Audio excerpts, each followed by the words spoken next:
Bom, boa tarde a todos. Meu nome é Diogo. Hoje é 15 de outubro de 2021, 15 horas. Estamos iniciando a reunião semanal da programação da operação.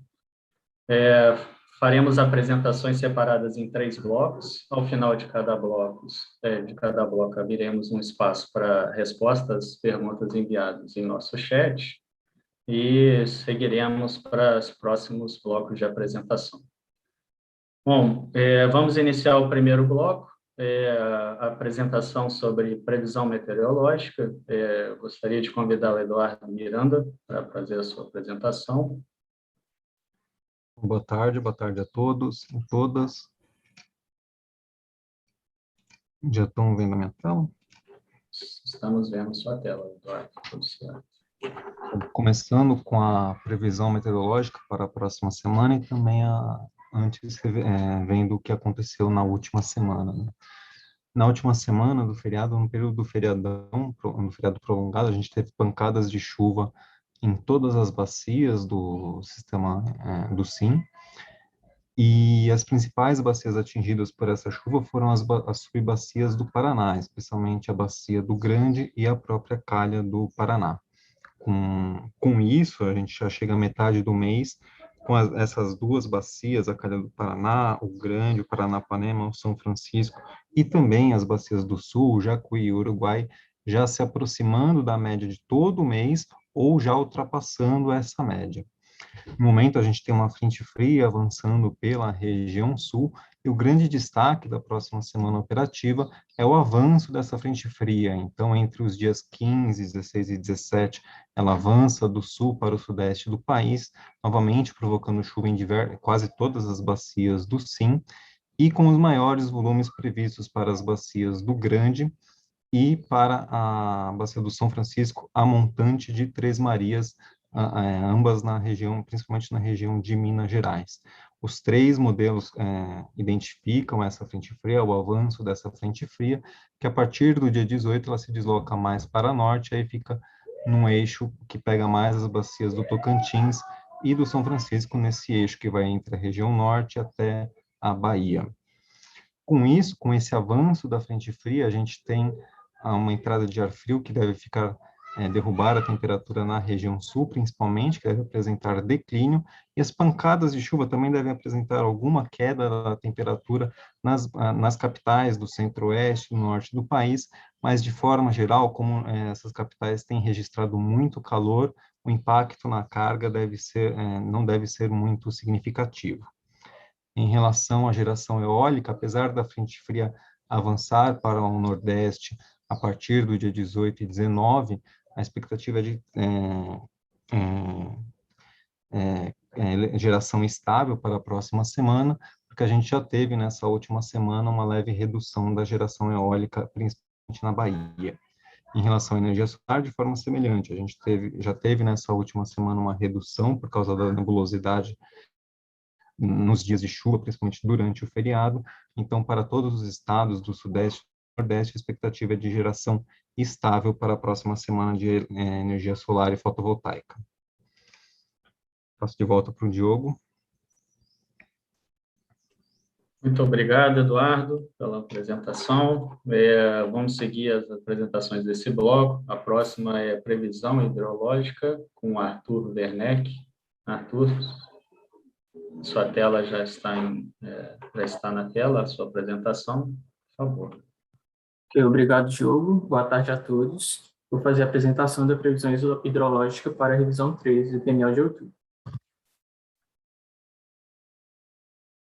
Para a previsão de precipitação do subsistema sudeste, a gente pode observar que para o Grande Paranaíba, Paraná e Paranapanema, a gente observa volumes significativos de chuva entre os dias 15 e 19 de outubro e entre os dias 25 até o dia 29 de outubro. Com isso, o subsistema sudeste continua na evolução de afluências, a ENA observada até o dia de ontem com 94% da média de longo termo. A previsão vê um aumento da ENA até metade da próxima semana operativa, uma redução até o começo da segunda semana prevista e um aumento até o final do horizonte. Com isso, a previsão mensal fica em 103% da média de longo termo, sendo o 35º maior do histórico de 91 anos. Para a bacia do Rio Grande, a gente observa esse aumento das vendas até meados da próxima semana operativa, uma redução da segunda semana prevista e um comportamento de estabilidade até o final do horizonte. Com isso, a previsão mensal fica em 139% da média de longo termo, sendo o 13º maior outubro do histórico de 91 anos para a bacia do Rio Grande. Para a bacia do Rio Paranaíba, a gente observa uma redução nesses próximos dias, um aumento na próxima semana operativa e também na segunda semana prevista. Com isso, a previsão mensal fica em 68% da média de longo termo, sendo o 13º menor do histórico de 91 anos. Para a bacia do Rio Paranapanema, a gente observa um aumento das vazões até meados da próxima semana operativa, uma redução das vazões até o começo da segunda semana prevista e um aumento das vazões até o final do horizonte. Com isso, a ENA fica com 96% da média de longo termo, sendo o 36º maior do histórico de 91 anos. Para a bacia do Rio Paraná, a gente observa um aumento nesses próximos dias até metade da próxima semana, uma redução até meados da segunda semana prevista e um aumento das vazões no final deste horizonte. Com isso, a previsão mensal fica em 113% da média de longo termo, sendo o 29º maior do histórico de 91 anos. Para o subsistema sul, a gente observa chuvas mais significativas no Iguaçu e no Uruguai, principalmente entre os dias 15 e 18 de outubro e entre os dias 25 e 29 de outubro. Com isso, as fazendas do sul tendem a aumentar nesses próximos dias, entrar em uma redução até o começo da segunda semana operativa prevista e ter um aumento no final desse horizonte. Com isso, a previsão mensal fica em 87% da média de longo termo, sendo o 44º menor outubro do histórico de 91 anos. Para a bacia do Rio Iguaçu, a gente observa esse aumento nos próximos dias, uma redução até a segunda semana prevista e um aumento no final desse horizonte. Com isso, a previsão mensal fica em 87% da média de longo termo, sendo o 44º menor do histórico de 91 anos. Para a bacia do Rio Uruguai, a gente observa um comportamento parecido com a do Rio Iguaçu, com um aumento das vendas nos próximos dias, uma redução até a segunda semana prevista e um leve aumento no final desse horizonte. Com isso, a previsão mensal para a bacia do Rio Uruguai fica em 82% da média de longo termo para o mês de outubro, sendo o 45º maior histórico de 91 anos. Para os subsistemas Nordeste e Norte, o São Francisco e Tocantins, a gente pode observar chuva durante todo o horizonte, principalmente a partir do dia 17 de outubro. Com isso, as fazendas do Nordeste tendem a ficar no patamar mais estável na próxima semana operativa e no final dela tende a aumentar. Com isso, a previsão mensal é de 42% da média de longo termo, sendo o 5º menor do histórico de 91 anos. A previsão mensal para a bacia de São Francisco é de 40% da média de longo termo, um comportamento muito parecido do que foi apresentado para o subsistema Nordeste, com uma elevação das vazões a partir do final da próxima semana operativa, caracterizando o 7º menor histórico de 91 anos para o mês de outubro. Para o subsistema norte, a gente observa um aumento das vendas até o começo da segunda semana prevista, onde começa um patamar de estabilidade. Com isso, a previsão mensal fica em 89% da média de longo termo, caracterizando o 39º menor do histórico de 91 anos. A bacia do Tocantins, a gente observa um aumento das vazões até o começo da segunda semana prevista, e a partir daí entra numa leve recessão. Com isso, a previsão mensal fica em 76% da média de longo termo, sendo o 27º menor do histórico de 91 anos. Observando a previsão hidrológica semanal para as próximas 2 semanas, a gente vê que esse mapa começa a ter uma cara diferente do que vinha sendo apresentado antes. Para as previsões acima de 120% da média de longo termo, a gente pode destacar as bacias do Rio Grande, do Paraná, Paraíba do Sul, Itabapoana, Jacuí, Guatumã, Jari, Telespires e Araguari. A previsão hidrológica mensal para o mês de outubro, no subsistema sudeste, a gente vê um aumento dessa previsão até a revisão 3, com 103% da média de longo termo. Isso vem sendo observado por causa da chuva verificada até o momento e da previsão otimista que a gente tem das chuvas. Para o subsistema Nordeste, o patamar vem bem estável, na casa de 42% na média de longo termo, sendo o quinto menor caracterizado na revisão 3 para o mês de outubro. Para o subsistema Sul, a gente tem uma redução da previsão, fechando na revisão 3, no mês de outubro, em 87% da média de longo termo, sendo 44% para o 44º menor do histórico. Para o subsistema Norte, a gente tem um aumento nessas previsões durante todas as revisões, e a revisão 3 fica em 89% da média de longo termo, sendo o 39º menor outubro do histórico. Para os cenários, a gente pode observar que, para o subsistema Sudeste, a gente foi identificando um aumento no decorrer das semanas, só que para o mês de novembro, as aberturas continuam próximas, indicando a incerteza desse período. Para o subsistema Sul, a gente vê um comportamento mais parecido com o que vinha sido visto no PMO e nas outras revisões, com as aberturas também concordando entre si. Para o subsistema Nordeste, as aberturas também se concordam, e para o subsistema Norte também. A evolução dos armazenamentos, a gente pode observar que tanto os subsistemas Norte e Nordeste apresentam uma redução. O subsistema Sudeste tem um leve aumento sendo observado, e o subsistema Sul tem um aumento sendo observado. Olhando alguns reservatórios de importância do SIM, a gente pode ver que todos estão com comportamento de recessão, com exceção de embarcação e área da bacia do Rio Paranaíba, que estão com um leve aumento sendo observado nesses últimos dias. Com isso, eu encerro minha apresentação, agradeço a presença de todos e devolvo a palavra para o Diogo. Obrigado. Obrigado, Arthur, pela apresentação. Vamos seguir para a próxima, que é a operação hídrica. Gostaria de chamar o colega Luiz Guilherme Guilhom. Por favor, Guilhom. Então, a tela já iniciou a apresentação, sua apresentação está em tela. Muito obrigado, Diogo. Vamos dar início à apresentação da operação hidráulica. Próximo, aqui são as salas de crise e acompanhamento coordenadas pela ANA. Então, temos a sala do Rio Tocantins, a sala de crise do Rio Tocantins, sala de acompanhamento do Rio São Francisco, sala de crise do Rio Paranapanema, sala de crise da região sul e a sala de crise da bacia do Rio Paraná. As datas das reuniões realizadas: Paranapanema, a última reunião foi em 24 de setembro, a próxima será 29 de outubro.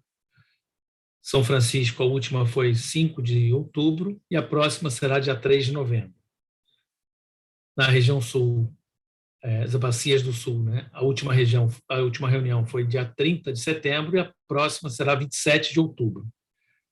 E na bacia do Rio Tocantins, a última reunião foi 28 de setembro e a próxima será dia 26 de outubro. Alguns detalhes aqui da programação hidráulica. Para a semana de 16 a 22 do 10, não há alteração nos volumes de espera para a semana operativa e ainda estamos usando os volumes de espera calculados no ciclo 2020-2021, uma vez que ainda estamos no ciclo anterior de controle de cheias. Em termos de operação hidráulica, Jupiá tem uma declaração de defluência mínima de 3.300 até o dia 31 de outubro, através do FSAR-H 2279, e um vertimento mínimo em Jupiá de 1.600 metros cúbicos por segundo até as 8h59 do dia 19 de 10 de 2021, que é terça-feira que vem, através do FSAR-H 2303.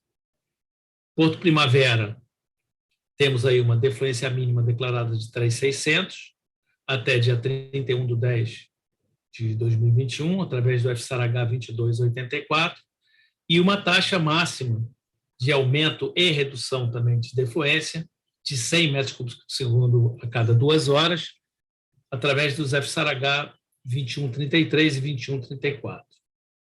Então, essas são as declarações que nós temos hoje. Também temos uma declaração de nível mínimo para Ilha Solteira até 30 de novembro deste ano, no nível mínimo de 319 metros, através de 2 FSAR-H, um para outubro e outro para novembro, que são os FSAR-H 2191 e 2212.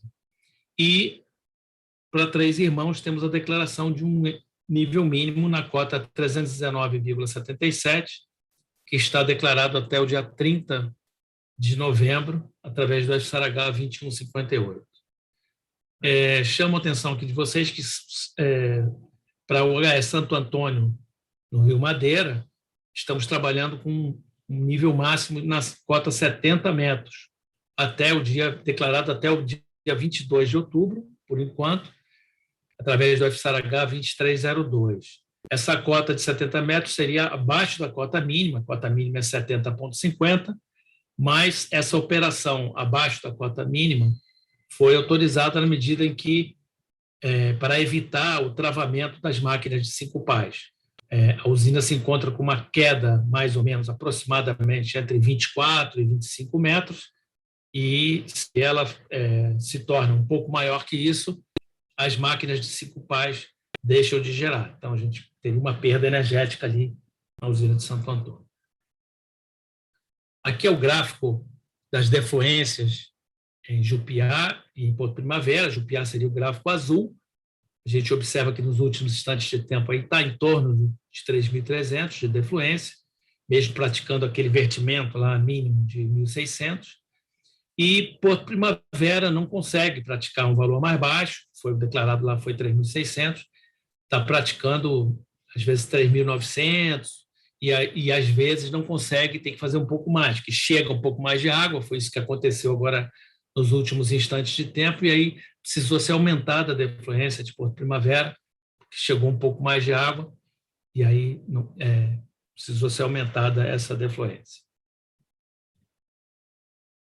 Aqui é o gráfico dos níveis, né, de Ilha Solteira e Três Irmãos. Então, Ilha Solteira estaria em verde, no último instante operativo está na cota 319,62, e, na verdade, ele tem uma declaração até 319, né? Sendo que a gente sabe que abaixo da 318,54 tem que ser monitorado o comportamento das estruturas. Então, como a declaração hoje é 319, a gente está aguardando chegar na 319 para ver como é que fica essa operação, se permanece na 319 ou não, conforme a necessidade energética. E também o nível de Três Irmãos, né, que hoje tem uma declaração de mínimo na cota 319,77, e hoje um instante deu conta de um nível de 320,12 metros. Então, ainda está acima desses 319,77. Lembrando só que a cota mínima lá de Ilha Solteira é 314, o reservatório, né? Bom, é só isso que eu tinha a apresentar. Agradeço a todos a atenção, me coloco depois à disposição para ouvir as dúvidas e os comentários. Obrigado. Muito obrigado, Guilhom. Assim encerramos o primeiro bloco de apresentações. Vamos iniciar um intervalo. Daqui a 5 minutos voltamos. Boa tarde. Voltamos ao segundo bloco de apresentações. Vamos agora dedicar esse período para respostas às questões enviadas. Eu começo com uma questão enviada pelo Álvaro França, da Apollo Energia. Boa tarde. Tenho notado que desde a última quarta-feira, quando o modelo SMWF passou a não ser utilizado na confecção de previsões do conjunto ONS, seus dados têm sido publicados com bastante atraso. No dia 14, houve uma publicação por volta das 14 horas e outra por volta das 18h45. Fiz um questionamento a respeito, no canal de relacionamento com agentes, mas a maioria dos questionamentos que tem enviado nesse canal não estão sendo respondidos. Há uma expectativa de retorno da publicação dos arquivos de previsão do modelo SMWF nas primeiras horas da manhã, como será feito até semana passada, ou esses arquivos vão continuar sendo publicados mais tarde e sem um horário fixo? Eu gostaria de chamar o Eduardo para responder essa questão. Boa tarde, Álvaro. Boa tarde a todos de novo. Em relação a esse atraso do SMWF, ele tem ocorrido por motivos de força maior, e a nossa expectativa é que o mais rápido possível, no máximo até a segunda-feira, a publicação dele já volte a ser automatizada e ocorrendo no início da manhã. Obrigado, Eduardo. Vamos continuar com as questões. A próxima é da Valesca Lima, da ES Geração. Prezados, boa tarde. Nos últimos dias é possível observar uma diminuição nos montantes de importação de energia da Argentina e Uruguai. Gostaria de saber o porquê dessa diminuição, sendo que o montante de geração térmica continua em patamares constantes e usinas com CBUs mais elevados que o valor da oferta para importação que estão sendo despachados, como, por exemplo, o Villar Júnior Uruguai. Valesca, a importação, o processo de importação de energia, ele inicia com a verificação da disponibilidade de importação que os países vizinhos nos ofertam, né? Com quanto de energia eles vão poder gerar no dia seguinte, em qual bloco, né? E, dada a disponibilidade, a gente faz a programação, né? Nos últimos dias, essa disponibilidade foi um pouco menor, essa disponibilidade ofertada tanto pela Argentina quanto por Uruguai, mais pela Argentina, no caso, né? Foi um pouco menor, por isso que você pode perceber essa diminuição no montante de importação. Muito obrigado pela questão. Vamos continuar com as questões. André Yoshida, da Simple Energy. Caros, boa tarde. Gostaria de saber se há alguma metodologia, nota técnica, que explique o processo de consistência das vazões passadas. Notei que valores de vazões lidas num período de até 10 dias atrás continuam sendo corrigidas nos arquivos ACOM-PH e vazões observadas. Para essa questão, Diogo, eu posso responder essa questão. Obrigado, Fred. Boa tarde, André. Sim, a gente tem uma nota técnica no Sintegre, chama a NT 0144, de reconstituição de vazões naturais, que mostra todas as metodologias que a gente utiliza na consistência das vazões e também onde elas são aplicadas, né, em quais reservatórios. É só acessar o Sintegre no macroprocesso de acompanhamento e previsão e procurar em outros documentos, né? Obrigado, Diogo. Obrigado a você, Fred. Então, vamos dar sequência às apresentações. Gostaria de chamar o Can Liu para fazer a apresentação sobre previsão de carga para programação diária e acompanhamento diário semanal. Por favor, Liu. Obrigado, Diogo. Boa tarde a todos. Bom, aqui começando com o subsistema Sudeste Centro-Oeste, né? Os destaques assim, mais comuns que são a todos os subsistemas é o feriado no dia 12, né? O dia enforcado aqui no dia 11. E o que a gente tem a ver aqui no Sudeste Centro-Oeste foi, como já foi citado em outras apresentações anteriores à minha, que teve uma forte pancada de chuva aí, principalmente no Sudeste e Sul, que é o que realmente afetou a previsão de carga diária. Aí, passando aqui para o resultado da semana, né, a gente ainda pode ver aqui que o Prev Carga D100 tem uma certa dificuldade de colocar um perfil adequado para o dia ponte. Aqui, no caso, ele colocou uma segunda-feira mais baixa do que é esperado para o mês para esse mês, mas mesmo assim não chegou perto do que é esperado no dia ponte, né? Então, principalmente para o subsistema Sudeste e Sul, teve uma dificuldade do Prev-Carga D100 em colocar uma segunda-feira baixa no nível suficiente para um dia ponte.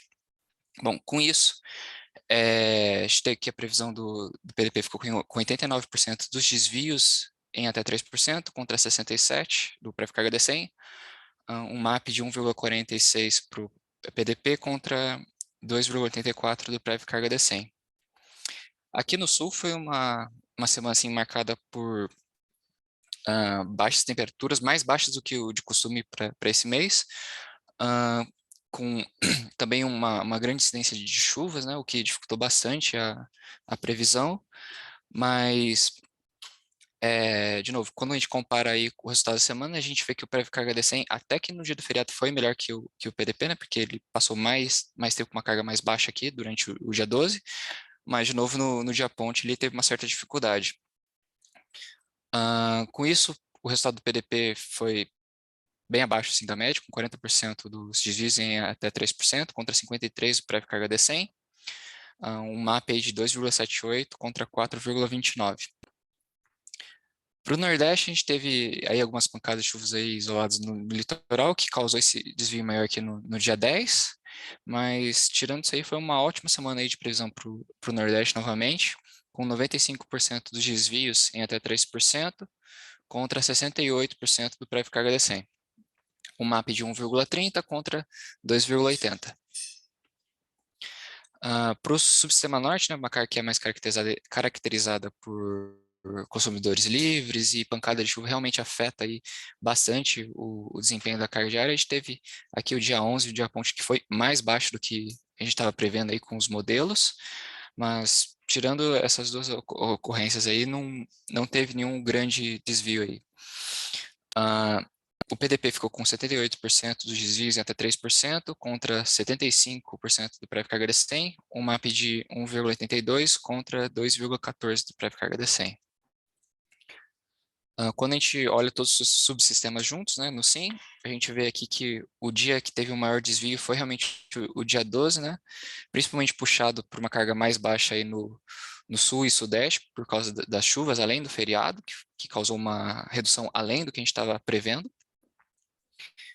E com isso, o resultado da semana foi que 92% dos desvios ficaram em até 3%, contra 83% do prévio carga de 100, um MAP de 1,39 do PDP contra 1,89 do prévio carga de 100.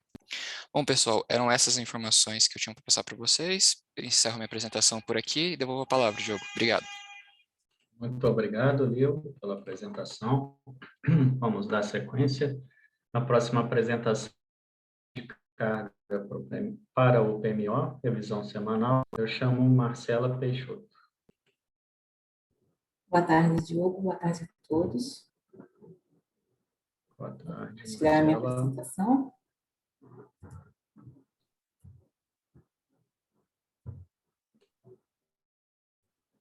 Bem, acho que todos já veem a apresentação aí. Nós seguimos falando em horizontes semanais com base na terceira revisão semanal que foi consolidada essa semana, que está da previsão das 4, 5 e 6. Então, temos aí 6 semanas de sistema Sudeste e Centro-Oeste, onde 3 delas nós já temos basicamente verificado, que a terceira semana operativa, que é a semana, nós temos uma expectativa de fechamento dela com base em informações verificadas até a quarta-feira e mais as previsões para os dias de quinta e sexta-feira, que sinalizam para nós um fechamento da carga para essa semana operativa para o sistema Sudeste e Centro-Oeste com um valor de 38.188 megawatts médios e com desvio de menos 3,7% em relação ao valor que foi projetado para essa mesma semana no estudo da revisão passada. O que a gente tem a ressaltar de uma forma geral, não só para o subsistema Sudeste e Centro-Oeste, mas como o Sul, para o subsistema Sul também, que a gente vai ver adiante, é que as semanas operativas de 2 e 3, em termos de temperatura, elas têm se caracterizado por um período de temperaturas mais amenas, né, com ocorrência até de precipitação, e um comportamento diferente do que se é esperado para a média do mês em termos de temperatura, né, para a média do mês de outubro. Então, essa semana especificamente, a semana foi marcada por esse fator que impactou negativamente no comportamento da carga. E esse valor mais baixo, ele está associado também à ocorrência do feriado do dia 12 de outubro, que foi na terça-feira, e foi um dia de carga mais baixa, conforme já havia sido previsto, né, em todas as outras revisões, mas teve não só o impacto do dia 12, mas também do dia 11, como o Lio apresentou no acompanhamento diário de cada um dos subsistemas também. O que se espera para a quarta semana operativa, que é a semana seguinte, né, ao horizonte de previsão que a gente está considerando, em termos de temperatura, considerações bastante semelhantes ao comportamento que a gente vem observando ao longo da semana em curso. Será uma semana ainda com temperaturas bastante amenas nas capitais desses subsistemas, né, Sudeste e Centro-Oeste, desse subsistema, aliás, e isso implicou numa redução de menos 6,2% em relação ao que havia sido projetado para essa quarta semana na revisão 2 do PMO de outubro. Para a segunda semana, né, do horizonte de previsão, que é a quinta semana operativa do mês, nós também fizemos uma redução um pouquinho menos expressiva, de menos 2% em relação à projeção anterior, mas ainda assim esse valor ele fica superior a tudo que a gente vem observando ao longo das semanas verificadas, né? Mas porque a partir daqui a gente já tem expectativa de que as temperaturas elas voltem a assumir um comportamento típico para essa época do ano. E assim a carga começa a responder também de forma positiva e segue num patamar crescente. Lembrando que aí a sexta semana, esse valor ele fica inferior ao valor da quinta semana, porque nós temos aqui a ocorrência do feriado do dia 2 de novembro, que é o feriado de finados, né? Uma vez que essa semana ela já pega dias do mês de novembro também. Então, com todas essas considerações, né, com essas semanas verificadas e mais a revisão que nós fizemos para as semanas 4 e 5, que é a manutenção da sexta semana, hoje nós temos a expectativa de fechamento do mês do subsistema Sudeste e Centro-Oeste de um valor de 39.911, o que indica para nós um desvio de menos 4,2% em relação à previsão inicial, ou seja, a previsão que foi realizada lá na revisão 0 do PMO de outubro. Para o subsistema Sul, graficamente nós temos a mesma representação. Quando nós olhamos para a terceira semana operativa do mês, que é a semana em curso, ela também fecha com um desvio bastante expressivo em relação ao que nós havíamos projetado para essa semana, com toda a consideração, né, de um quadro de ocorrência de temperaturas amenas, né, com o impacto do feriado na carga, mas ainda assim a carga ela respondeu de forma muito mais expressiva, né, negativamente, em relação ao que nós havíamos sinalizado para essa semana. E assim como a segunda semana, ela também está fechando com desvio aí da ordem de 5,5%, em torno de 5,5%, 5,6%. Assim como no subsistema Sudeste, esse quadro, né, de ocorrência das temperaturas mais baixas, o que se é esperado para o mês de outubro, ele deve permanecer para a quarta semana. Aliás, nós temos sinalização para as 3 capitais do subsistema Sul. Nós temos sinalização de redução das temperaturas em relação ao que vem sendo observado na semana em curso, que a gente já sai em um patamar de temperaturas mais amenas e há expectativa ainda de redução, e isso explica também essa revisão que nós fizemos na carga em relação ao que havia sido sinalizado para a quarta semana no estudo da revisão passada. Nós fizemos aí uma redução de menos 7,5%, e como eu disse que para o subsistema Sudeste nós temos a partir da quinta semana também a expectativa de que as temperaturas elas comecem a assumir um comportamento típico para o mês de outubro. O Sul também segue com essa mesma consideração e, em função disso, nós não fizemos nenhum ajuste para as semanas 5 e 6, né, do mês.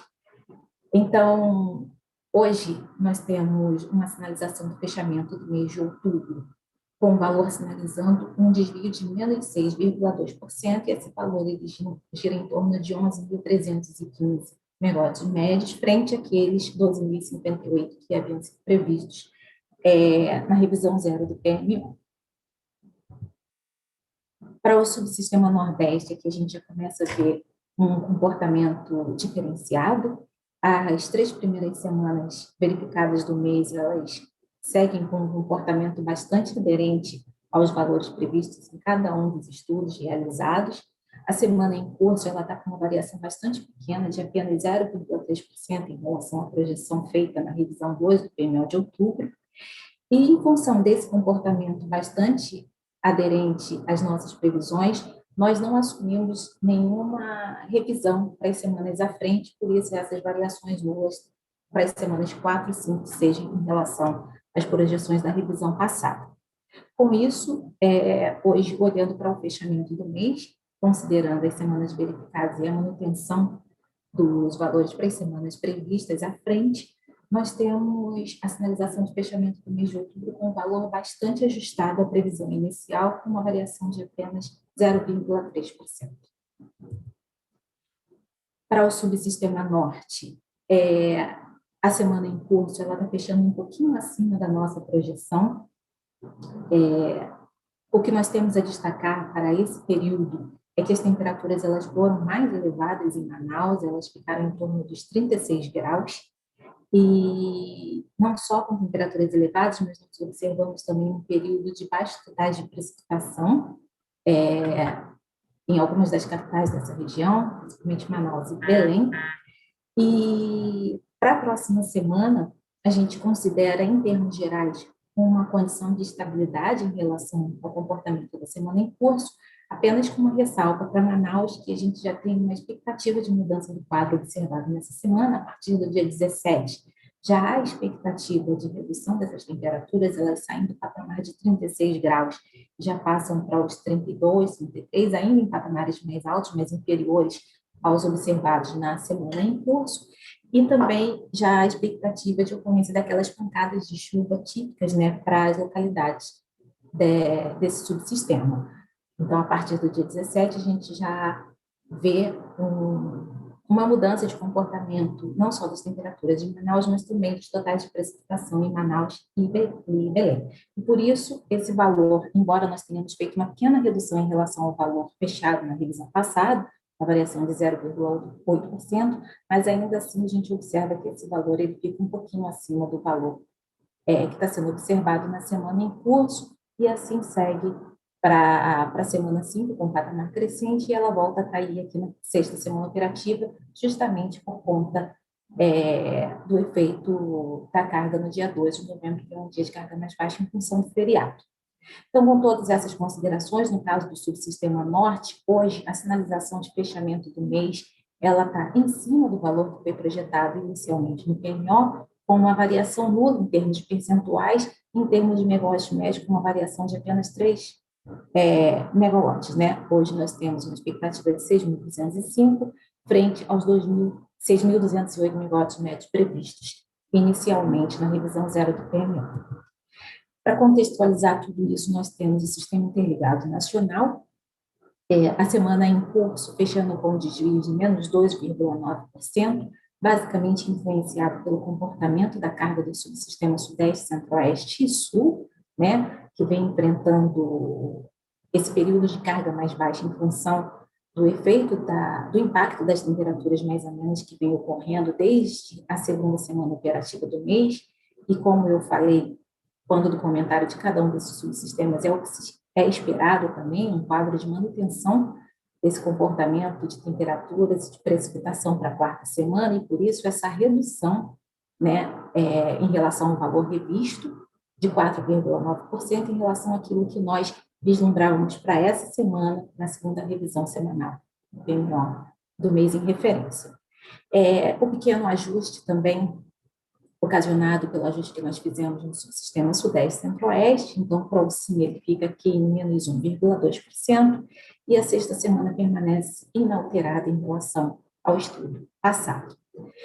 Com isso tudo, hoje a sinalização de fechamento do mês para o Sistema Interligado Nacional, ele sinaliza para nós um valor com uma taxa com desvio de menos 3,4% em relação ao valor inicial projetado para o mês de outubro no PMO.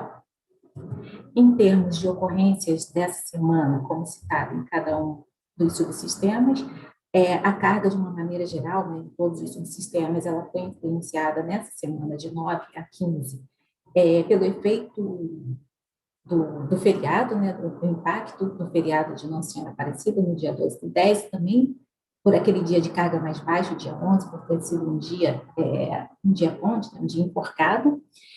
E nos subsistemas Sudeste, Centro-Oeste e Sul em particular, a carga também seguiu afetada pelo efeito das temperaturas mais amenas em suas capitais, e no subsistema Norte, ocorrência de baixa de precipitação em Manaus e Belém, e também as elevadas temperaturas que foram mencionadas no caso de Manaus.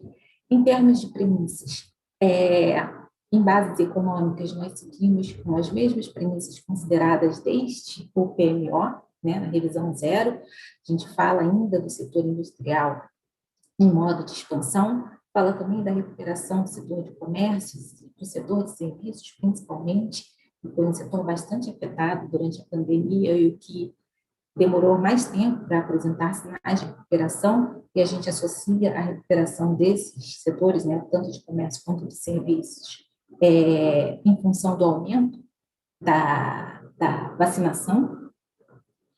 E, em termos meteorológicos, foram aqueles citados em cada um dos subsistemas. O Sul, na próxima semana, apresenta a redução das temperaturas em todas as capitais da região.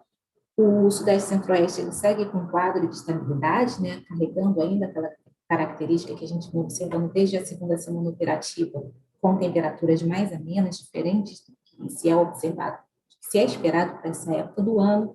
E o Norte e o Nordeste, eles seguem mais com condições meteorológicas estáveis. Lembrando apenas, ressaltando apenas a situação de Manaus, que segue com expectativa de redução das temperaturas e com a expectativa também de ocorrência das pancadas de chuva típicas, né, para essa localidade, e para Salvador, a expectativa de redução das temperaturas e ocorrência de chuva no dia 22/10, que já é o último dia da semana operativa em análise. Bem, essas eram as informações baseadas no acompanhamento semanal e na revisão semanal realizada essa semana. Eu agradeço a todos e nos colocamos à disposição para os questionamentos que se fizerem necessários. Boa tarde a todos e eu devolvo a palavra a você, Diogo. Obrigada. Muito obrigado, Marcela. Vamos continuar esse bloco de apresentações. Vou chamar Lucas Brito. O Lucas ele vai fazer 2 apresentações. A primeira sobre os resultados dessa revisão de PMO e a segunda sobre intervenções energéticas relevantes. Por favor, Lucas. Olá, Diogo. Boa tarde. Boa tarde. Boa tarde a todos que nos acompanham nessa reunião semanal. Eu vou começar a apresentação aqui falando sobre os resultados dessa revisão 3 do PMO de outubro, que abrange aí o dia 16 de outubro, amanhã, né, sábado, até a próxima sexta-feira, dia 22 de outubro. A gente inicia trazendo aqui os principais destaques dessa revisão. A gente tem 3 no total. O primeiro é o despacho número 3.123 da ANEEL. Ele altera o CVU das usinas Termomanaus e Pau-Ferro 1 para o valor de R$ 1.338,78 por megawatt-hora.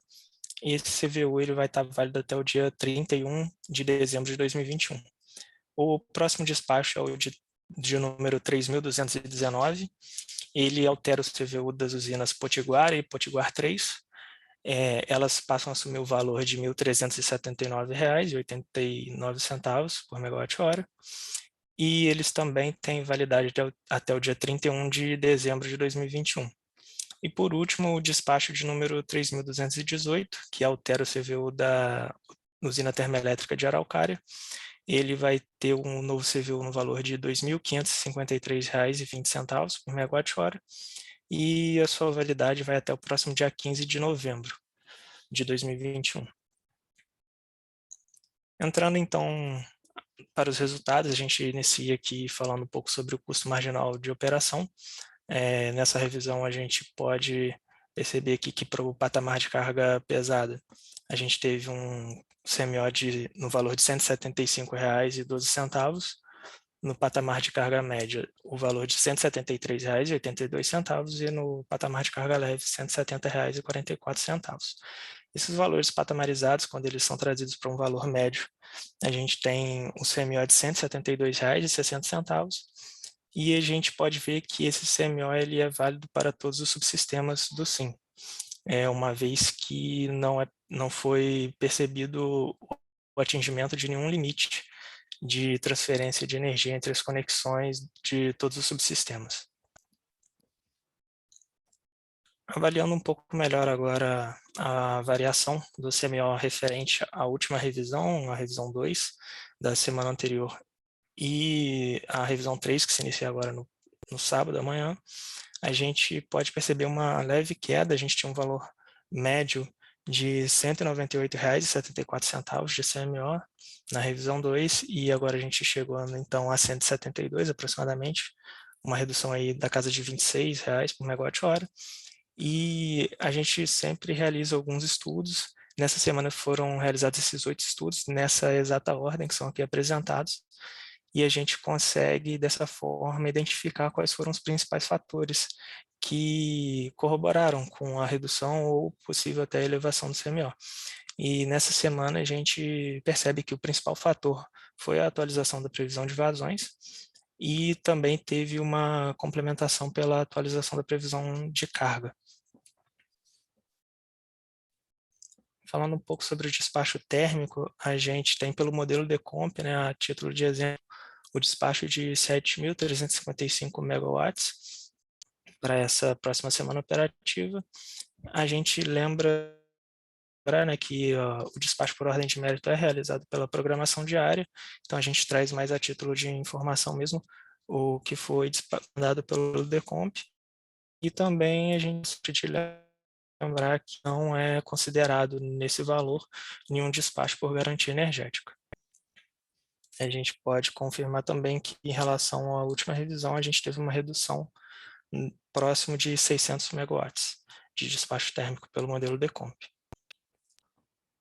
Falando um pouco sobre as usinas AGNL agora, a gente, nessa revisão 3, está comandando a operação da semana de 18 de dezembro a 24 de dezembro, e pela tabela aqui a gente consegue perceber que para as 3 usinas, né, tanto Santa Cruz e Luiz R. Melo, que estão no subsistema Sudeste Centro-Oeste, quanto para Porto Sergipe 1, que está no subsistema Nordeste, o benefício dessas usinas, eles ficaram abaixo dos seus CVUs.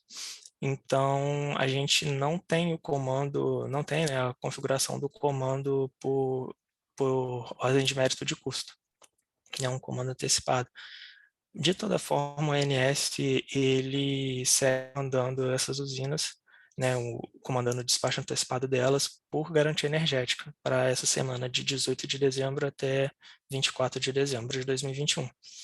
E a gente aproveita também para trazer aqui a recomendação do despacho das usinas termoelétricas de Santa Cruz e de RME. Santa Cruz no valor, né, de 150 megawatts e Luiz R. Melo de 100 megawatts em relação ao atendimento dos critérios de segurança para as festas de fim de ano. Essa recomendação, ela abrange o período das 18 horas do dia 24 de dezembro até as 6 horas do dia 25 de dezembro de 2021 e também das 18 horas do dia 31 de dezembro até as 6 horas do dia 1º de janeiro de 2021, de 1º de janeiro de 2022. Entrando então um pouco agora nas energias armazenadas, a gente tem uma nova configuração para apresentar para vocês. A gente traz todos os subsistemas no mesmo slide.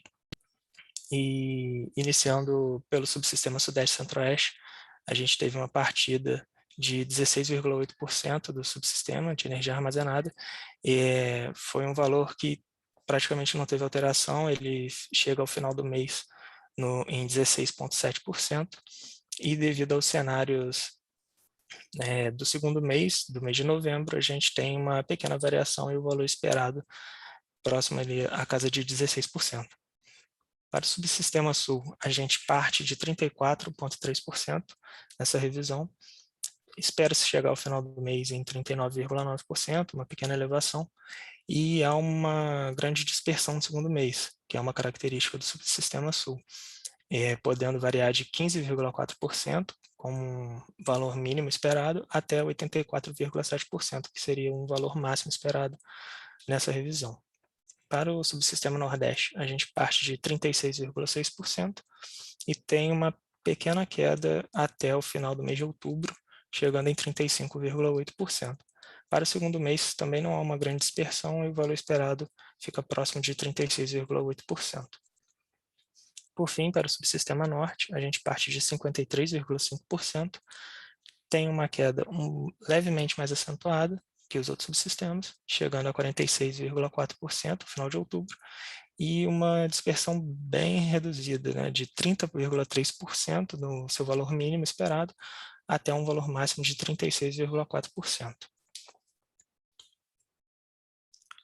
Para a importação de energia do Uruguai e da Argentina, nós recebemos as ofertas da Eletrobras e da Enel para a importação do Uruguai, e as duas ofertaram um total de 4 blocos, que somam 285 megawatts médios de oferta. Suas ofertas da Eletrobras, a gente tem a variação de CVU de R$ 1.073,91 até o bloco de maior valor de R$ 2.027,60, enquanto que nas ofertas da Enel a gente tem a variação de R$ 1.076,78 até o bloco de maior valor de R$ 2.031,09. Para a importação da República da Argentina, a gente recebeu também 4 blocos, como na última semana, da Enel, totalizando 2.200 megawatts médios ofertados, e a gente tem os valores variando de R$ 1.463,98 por megawatt-hora até R$ 2.202,20 por megawatt-hora. Já iniciando, então, a apresentação sobre as intervenções energéticas relevantes para essa próxima semana operativa, que vai do dia 16 ao dia 22 de outubro, a gente destaca também o nosso critério de relevância, que são intervenções em UG que altere os limites sistêmicos ou uma intervenção em UG de grande porte. Então, iniciando para o subsistema Sudeste e Centro-Oeste, a gente tem para o G1 da UHE Nova Vanhandava a atualização do SDSC, que está programado para o período de 16 a 17 de outubro. Para o período de 16 a 18 de outubro, a gente tem uma manutenção corretiva em toda a usina termoelétrica de Ibirité. No setor de 60 Hz da usina de Itaipu, a gente tem a manutenção preventiva da UG12, que vai de 18 de outubro até 29 de outubro. E para o G4 da UHE Emborcação, a gente tem um serviço diário de limpeza do anel coletor, e é um serviço que está programado para os dias 19 e 20 de outubro. Seguindo no subsistema Sudeste e Centro-Oeste, a gente tem para os Gs 1 até o G8 da UHE Ilha Solteira, no dia 17 de outubro, os ensaios de autorrestabelecimento. E para o G1 e também para o G2, a gente tem no período de 21 a 25 de outubro a parada dessas duas unidades. No G1, devido à substituição dos TCs, e na G2 a gente vai ter o desligamento diário dessa unidade para garantir os serviços que vão ser realizados na G1. Passando agora para o subsistema Sul, a gente tem para a usina termoelétrica de Canoas a inspeção periódica NR13, que está programada para o período de 18 de outubro até 16 de novembro. Para o período de 16 a 17 de outubro, na UHE Salto Santiago, nas UGs 3 e 4, nós temos a inspeção bienal do Banco de Transformadores. Agora no subsistema Norte, para São Manuel, nas UGs 1, 2 e 3, no dia 17 de outubro, nós temos a inspeção geral nas comportas de sucção das unidades geradoras.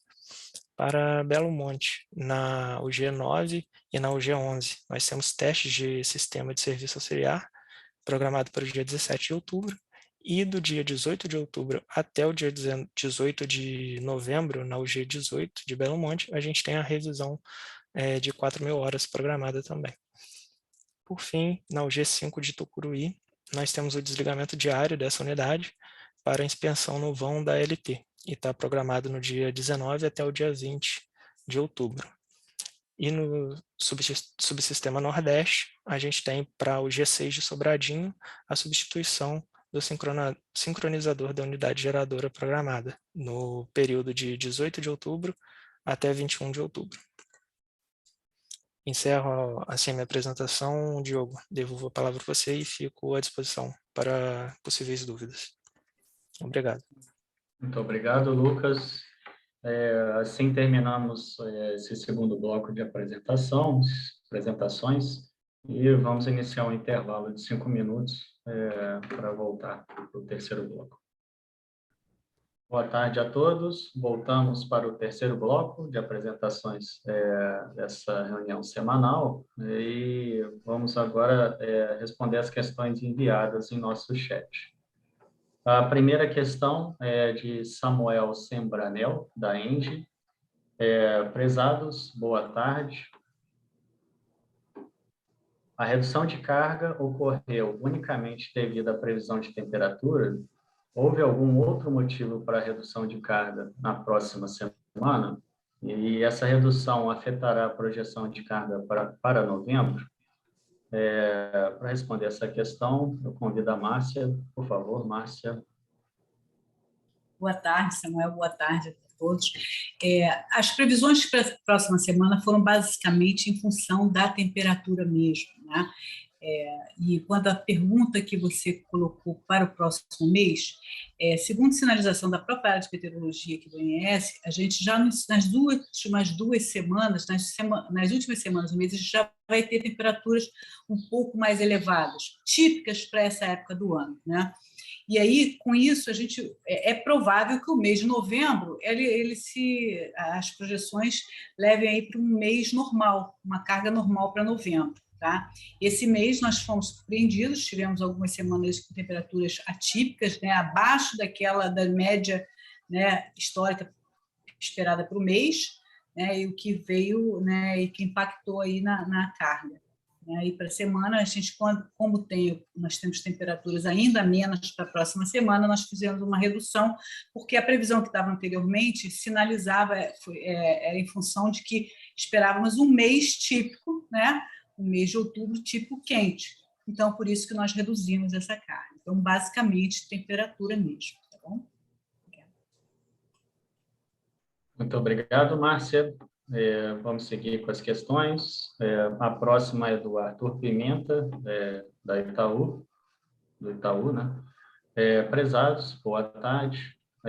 O FSARH declarado para Porto Primavera e Jupiá estão válidos até o final de outubro e, no caso de Ilha Solteira, até final de novembro.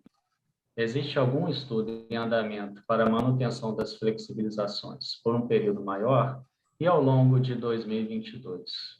Em uma eventual melhora do sistema, o ONS ainda seria conservador e operaria o sistema com as flexibilizações? Para responder essa questão, eu convido o Guilhom. Obrigado, Diogo. Obrigado, Arthur, pela pergunta.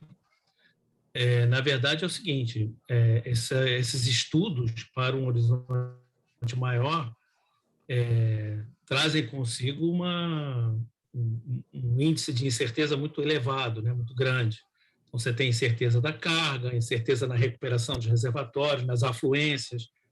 Quando a gente está no final do período úmido, fazer uma previsão para o período seco é bem mais razoável, é bem mais fácil de fazer. Agora, quando a gente está no final do período seco, que é agora, essa situação que nós estamos agora, início do período úmido, você estimar o que vai acontecer durante o período úmido, a gente não sabe. Então, a gente não tem esses estudos, as flexibilizações vão sendo feitas conforme a gente vai avançando no tempo. Algumas flexibilizações de restrições são feitas até de forma diária, que é o caso o vertimento, por exemplo, em Jupiá, o vertimento mínimo de 1.600. Diariamente, eles estão declarando um novo FSARH, flexibilizando, modificando esse vertimento mínimo. Então, na verdade, a gente vai avançando, conforme o tempo vai avançando, a gente faz uma análise para um horizonte de 2 semanas com uma certeza um pouco maior e um mês, 40 dias, usando aí modelos chuva-vazão com a previsão do SMWF estendida para os 40 dias. Mas, mais do que isso, é muito temeroso a gente fazer qualquer conjectura, tá bom? Então, aguardar mesmo os acontecimentos, conforme for, vão ser declaradas restrições através do FSARH. Muito obrigado. Obrigado, Guilhom. Vamos dar prosseguimento. Temos uma pergunta da Valesca Lima, da ES. Prezados, gostaria de complementar minha dúvida. Conforme vocês demonstraram nesta semana e na semana passada, o montante ofertado de importação da Argentina e Uruguai continua acima dos 2 gigawatts, quando somados. esse valor ofertado sofre modificação ao longo da semana? Valesca, obrigado pela pergunta. O processo de importação, a gente recebe semanalmente, até quinta-feira, das comercializadoras, o valor comercial de uma possível importação que vai ocorrer na próxima semana operativa, tanto para a Argentina quanto para o Uruguai, ambos limitados às conversoras que podem fazer essa importação. E deste valor comercial, né, que ele define o valor do real, do CBU, vamos dizer assim, pelo reais por megawatt-hora, nós, na programação diária, todo dia, a gente verifica a disponibilidade com o país vizinho e qual bloco, né, que é ofertado ele está garantindo para a geração no dia seguinte. A partir da disponibilidade do país, né, a gente faz a alocação dessa importação na programação.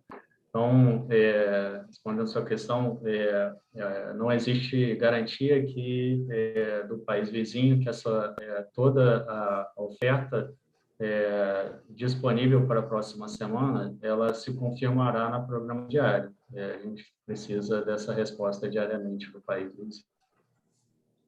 Bom, vamos continuar as apresentações desse terceiro bloco. Gostaria de convidar o Francisco Araújo para apresentar sobre os limites elétricos e principais intervenções elétricas. Por favor. Boa tarde, Diogo. Boa tarde a todos.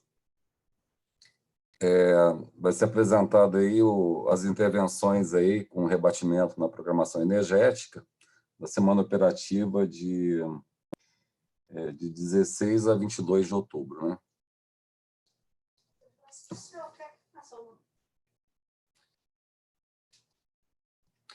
A primeira intervenção é o disjuntor 704 de 500 kV da subestação de Imperatriz, que vai ter início às 7h45, que teve início às 7h45 do dia 11, né, e a previsão de término é 1h do dia 25, na segunda-feira.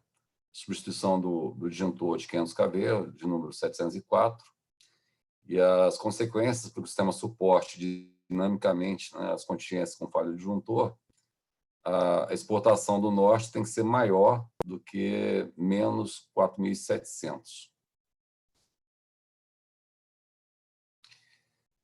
Para o dia 16, para amanhã, no sábado, das 8 horas às 12 horas, a barra 2 de 500 kV da subestação de Bom Jesus da Lapa 2, o motivo é para plano mínimo de manutenção, e para o sistema suporte dinamicamente as contingências com falha de disjuntor, o FNES, né, que é o fluxo do Nordeste para o Sudeste, tem que ser menor do que 4.900 MW.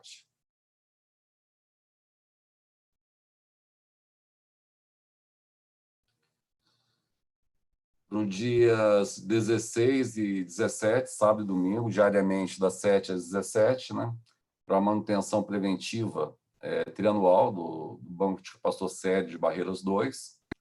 Vai estar fora esse banco de capacitor série, para que o sistema suporte dinamicamente contingências de linha de 500 kV, programar e manter durante a intervenção o FNES menor que 5.000 MW e o FNS, né, que é o fluxo do Norte-Sudeste, menor do que 2.300.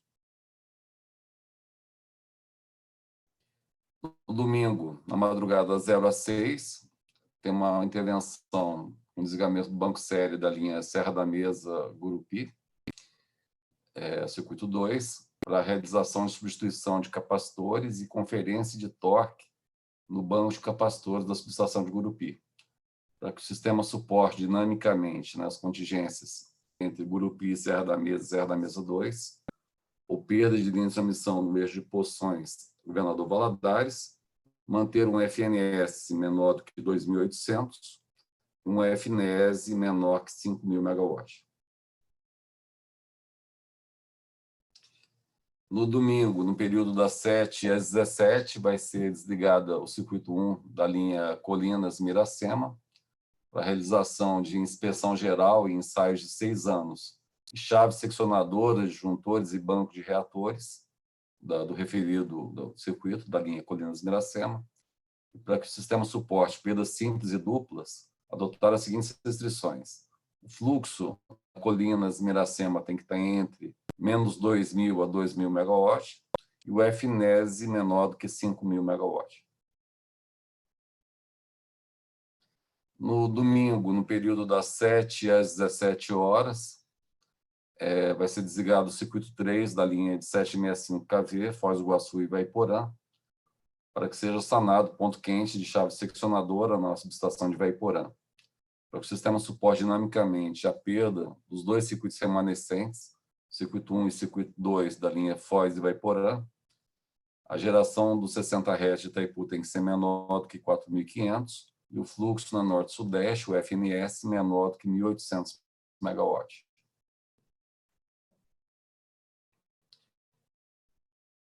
Na quarta-feira, no dia 20 até o dia 22, vai ser desligado o disjuntor de 500 kV 9074 da subestação Lusiânia, para correção de vazamento nesse referido disjuntor. Para que o sistema suporte dinamicamente contingência com falha de disjuntor, programar e manter um FNES, que é o fluxo no Norte-Sudeste, menor do que 4.900 MW.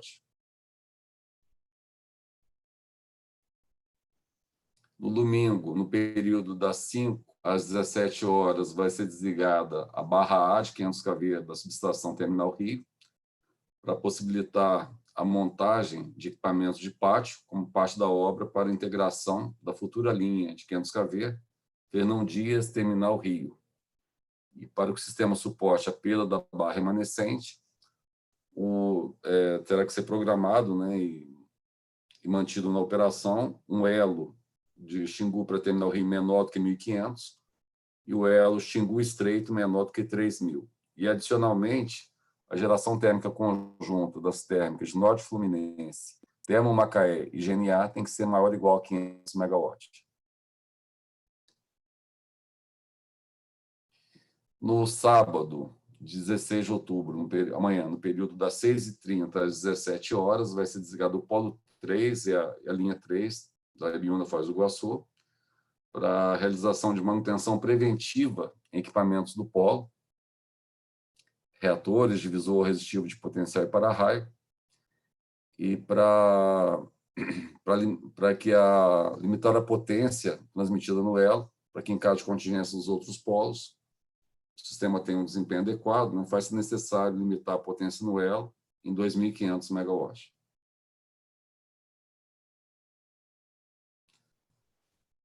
Geração térmica por razões elétricas, na térmica de Jorge Lacerda, será necessário apenas, no período de carga média, uma geração de 35 MW, né, que é uma máquina média, na Jorge Lacerda A2, né, para suportar a contingência das seguintes contingências: a perda da linha 525 kV Biguaçu Siderópolis, ou das linhas 230 Siderópolis 2 Forquilinha, ou do próprio transformador de 525-230 da SS Siderópolis 2.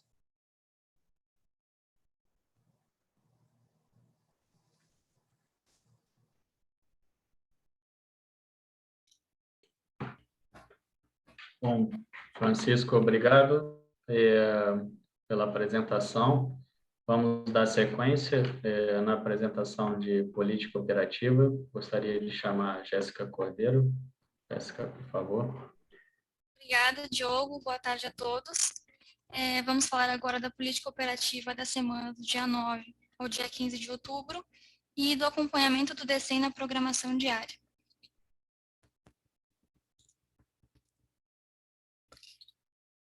Antes de apresentar a política operativa, vamos falar sobre o informe de erro 17 de 2021, que foi publicado ontem no Sinteg, no dia 14 de outubro, que trata a respeito de um problema que aconteceu na rodada do DCEM, do dia 13 de outubro, referente ao FSAR-H 2251, da usina hidrelétrica Armando de Salles Oliveira, que indica uma restrição de vertimento máximo de 750 metros cúbicos por segundo, vigente do dia 8 até o dia 12 de outubro, e essa restrição foi considerada equivocadamente no DEC do dia 13 de outubro.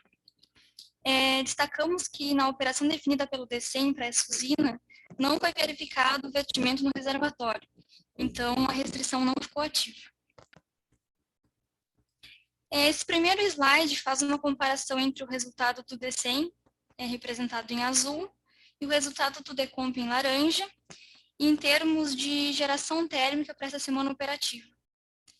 Observamos que o despacho do DECEM no início da semana foi superior ao do DECOMP, porque o DECEM começou a desligar algumas usinas no norte, sudeste e sul, devido à redução do CMO. Nos dias 10 e 11 de outubro, o despacho ficou bem próximo entre o DECEM e o DECOMP, destacando que no dia 10 de outubro o DECEM foi publicado em contingência, onde o procedimento de UCT não foi executado, e a partir do dia 12 a gente observa que o despacho do DECEM ficou inferior ao do DECOMP, devido a diferenças na declaração de inflexibilidade, especialmente das usinas do complexo de Jorge Lacerda. Agora, tratando das diferenças entre o DECEM e o PDP, inicialmente no subsistema Sudeste e Centro-Oeste. Na geração hidráulica, as diferenças se devem aos ajustes necessários para a compatibilização da diretriz e da política operativa para o controle de armazenamento hidrelétrico das usinas do subsistema, conforme a autorização do CMSE, fechamento do balanço do SIM e ajustes de UCH, que são realizados no ambiente do pós-DECEM. A respeito da geração térmica para esse subsistema, as diferenças se justificam pelo despacho das usinas térmicas por garantia energética até o CVU da usina termoelétrica de William Arjona, conforme autorizado no CMSE. No subsistema sul, as diferenças de geração hidráulica também são devido às diretrizes do CMSE, ao fechamento do balanço do SIM e ajuste de UCH, como mencionado para o subsistema sudeste. Na geração térmica, as diferenças foram em função das disponibilidades informadas pelos agentes e também em função do despacho por garantia energética no pós-DECEM até o CVU de Araucária. No Nordeste, as principais diferenças na geração hidráulica estão na política operativa praticada na bacia do Rio São Francisco, que tem como objetivo manter a restrição de defluência em nível operativo adequado à operação da usina hidrelétrica de Xingó e associado à política operativa no controle dos fluxos nessa região e carregamento da malha de 230 kV. Em relação à geração térmica, as principais diferenças foram devido aos despachos também por garantia energética no pós-DECEM, e nessa semana houve despacho até o CVU de Termoceará a óleo. E no norte, as diferenças na geração hidráulica novamente estão associadas à política operativa, o CH e fechamento do balanço. E essas diferenças também são devido à utilização mais acentuada da usina hidrelétrica de Tucuruí, em atendimento à curva guia proposta para outubro, que é praticada no PDP. Com relação à geração térmica, as diferenças foram devido aos despachos por garantia energética até o CVU de Geramar 1 e 2. Os intercâmbios internacionais, em laranja, é representado o intercâmbio com o Uruguai, e em azul com a Argentina. Então, observamos que houve importação do Uruguai, que foi por Rivera e Melo, em todos os dias da semana operativa, destacando que Rivera foi no dia 9 de outubro e no período entre 11 e 15 de outubro, e Melo foi em todos os dias da semana. Houve importação da Argentina por Garabi 1 e Garabi 2, com exceção do dia 13 de outubro, destacando que por Garabi 1 foi em todos os dias em que houve importação, e por Garabi 2 foi nos dias 14 e 15 de outubro. Esse próximo slide mostra o balanço médio semanal do SIM. Podemos destacar a carga do SIM para essa semana operativa, que foi de 67,4 gigawatts médios, em que observamos uma redução de aproximadamente 3,9 gigawatts médios em relação à semana anterior. A geração eólica do Nordeste atingiu valores médios de 9 gigawatts, representando uma redução de aproximadamente 400 megawatts em relação à semana passada. Observamos o sistema Sul com perfil exportador, com valor médio de 0,4 gigawatts, redução de exportação de aproximadamente 0,6 gigawatts em relação à semana passada. Como eu já mencionei, houve importação da Argentina de 321 megawatts médios e do Uruguai de 436 megawatts médios. Houve uma exportação reduzida dos bipolos do Madeira, de aproximadamente 0,56 gigawatts médios, e exportação nos bipolos de Xingu de 4 gigawatts. E, por fim, a geração de Itaipu nessa semana foi de aproximadamente 6,8 gigawatts médios, representando aí um aumento de 460 megawatts médios em relação à semana passada. Esses próximos gráficos mostram a média horária do balanço por fonte de geração de cada subsistema ao longo de toda a semana operativa. Começando pelo Sudeste e Centro-Oeste, observamos que continua com importação de energia em todos os patamares de carga, com destaque para a participação de geração térmica, que foi praticamente flat. A geração hidráulica e o recebimento de energia foram os principais responsáveis aí pela modulação da carga.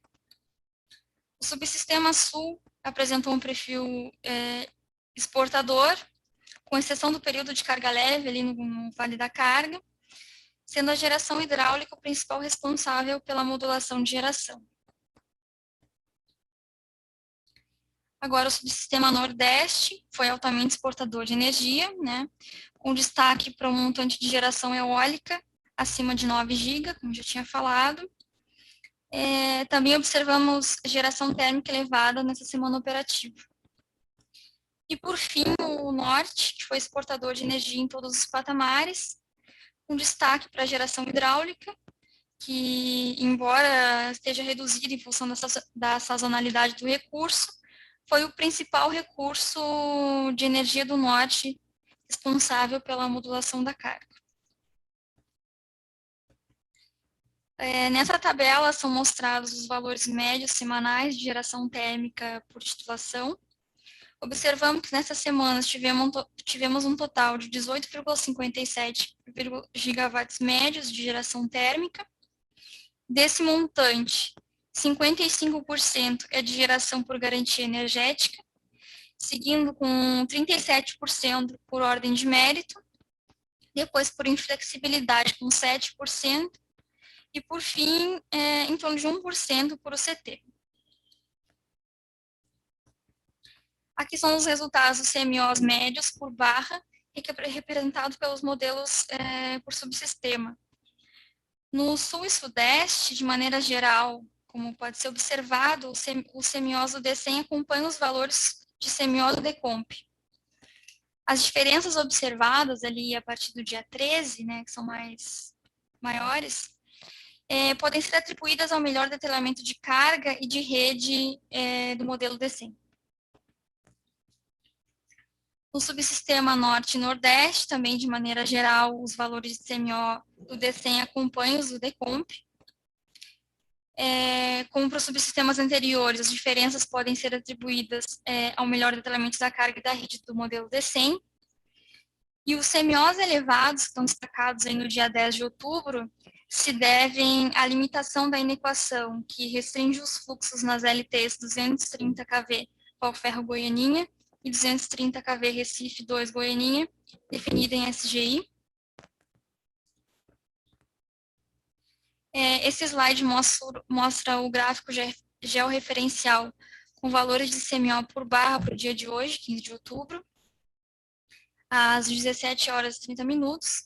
Destaca-se que apenas 30% do total de barras do SIM são representadas nesse gráfico, Então, observamos aqui valores de CMOs equalizados entre os subsistemas. O destaque fica para os CMOs nulos observados no subsistema Nordeste, que são em função do limite de escoamento de energia dos conjuntos eólicos Miaçaba 3 e Rei dos Ventos. Uma breve explicação do box plot para auxiliar na análise dos próximos slides, em que é utilizado para dispor estatisticamente os valores de CMO por barra. Ele apresenta um sumário da distribuição dos dados considerando 5 estatísticas: mínimo, primeiro quartil, mediana, terceiro quartil e máximo, como apresentado na figura, e também são dispostos os outliers superiores e inferiores. Com relação ao Sudeste, Centro-Oeste, para o dia 15 de outubro, os valores de CMO, como a gente pode observar, não apresentam dispersão de resultados. São observados CMOs nulos nos períodos de 7h30 às 16 horas, que são devido à restrição que limita a geração da usina hidrelétrica Canoas 1. No box plot do subsistema Sul, os valores de CMO também não apresentam dispersão de resultados. Esses outliers superiores a partir de 7 horas são devido à limitação ao limite de geração mínima do complexo de Jorge Lacerda. No Nordeste, os valores de CMO também não apresentam dispersão de resultados, e os CMOs nulos observados ao longo do dia são devido ao limite de escoamento de energia dos conjuntos eólicos Campo Largo, Miaçaba 3, Amazonas e Rio dos Ventos 1 e 3. Por fim, o Norte, os valores de CMO também não apresentam dispersão de resultados e acompanha a curva de carga, não apresentando nenhum outlier. Esses gráficos seguintes mostram o balanço histórico de atendimento à demanda por fonte de energia desde outubro de 2020 até o mês atual.